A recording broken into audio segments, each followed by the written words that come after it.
Go back to where you came from, Karen shouted across the HOA table, her voice echoing so loudly the hallway went silent. My chest burned, but I didn't blink. I just pressed record on my phone under the folder and let her keep talking. She laughed, called me property value poison, and swore she would make sure I lost my home.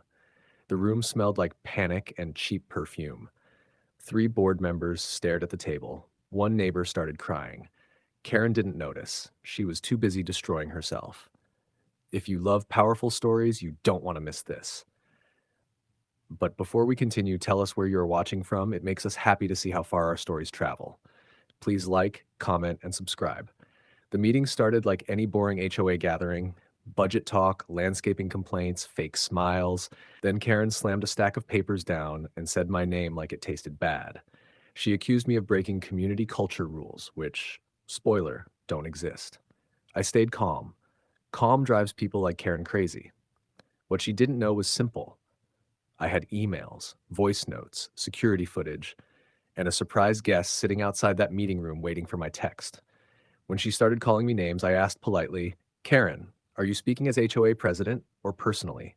She smirked. Both. Perfect. Because that single word triggered something she never saw coming, a clause buried deep inside HOA policy page 47 no one reads. Karen blinked when I slid the printed policy across the table. She expected anger, maybe shouting, maybe tears. Instead, she got calm, the dangerous kind.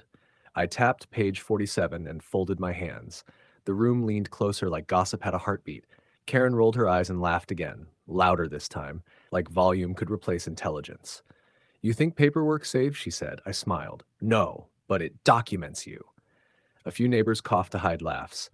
Then I sent one text message. The door opened. In walked a quiet woman in a navy suit, followed by a man holding a small recorder and another carrying a folder thicker than Karen's ego. Karen's smile cracked. The board chairman stood so fast his chair fell. The woman introduced herself as a discrimination attorney working with a housing oversight group reviewing HOA complaints in the county. Silence spread like spilled ink. Karen tried to switch personalities. Suddenly sweet, suddenly nervous, suddenly asking if we could take this offline. Too late. The attorney pressed play on a recording. Karen's voice from last month laughing about keeping certain people out. Gasps filled the room. One board member whispered, "Oh my God." Another stood and walked out. Karen pointed at me, shaking. You set me up. I tilted my head. No, Karen, I gave you space to be yourself. Her husband stared at the table, defeated. Then the attorney asked the board one question. Do you want to be part of this lawsuit or witnesses? And just like that, Karen's kingdom started collapsing in real time. Right now, for everyone watching Inside Room, you could actually see the moment Karen realized power had left her body. Her shoulders dropped, her voice lost that sharp, barking edge. The board members who used to nod at everything she said suddenly found the table fascinating. One neighbor quietly moved their chair away from her like bad luck was contagious. Karen tried one last attack. You're destroying this community, she said, voice cracking. I leaned forward slightly. Calm. Soft voice. No, Karen. I'm documenting it. A man behind me snorted, trying not to laugh. Then the attorney opened the thick folder. Inside were printed complaint statements, dates, screenshots, recorded meeting transcripts, pattern evidence, years of it. Karen grabbed for the papers, but the chairman stopped her mid-reach. That's when the funniest part happened. Mrs. Delgado, sweet 70-year-old cookie-baking Mrs. Delgado, raised her hand and said, Karen fined me for having wind chimes because she said they sounded ethnic. The room froze. Then someone laughed.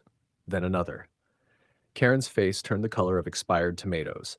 Her husband stood up slowly. I, I didn't know it was this bad, he said, not looking at her. Karen whispered, sit down. He didn't. The attorney calmly explained potential personal liability, not just HOA fines, personal damages, legal fees, public record. Karen looked at me like I was the storm. I just sat there, peaceful. Because revenge doesn't always scream. Sometimes it just sits quietly and lets the truth do all the violence. And when the chairman finally spoke, his voice sounded 10 years older.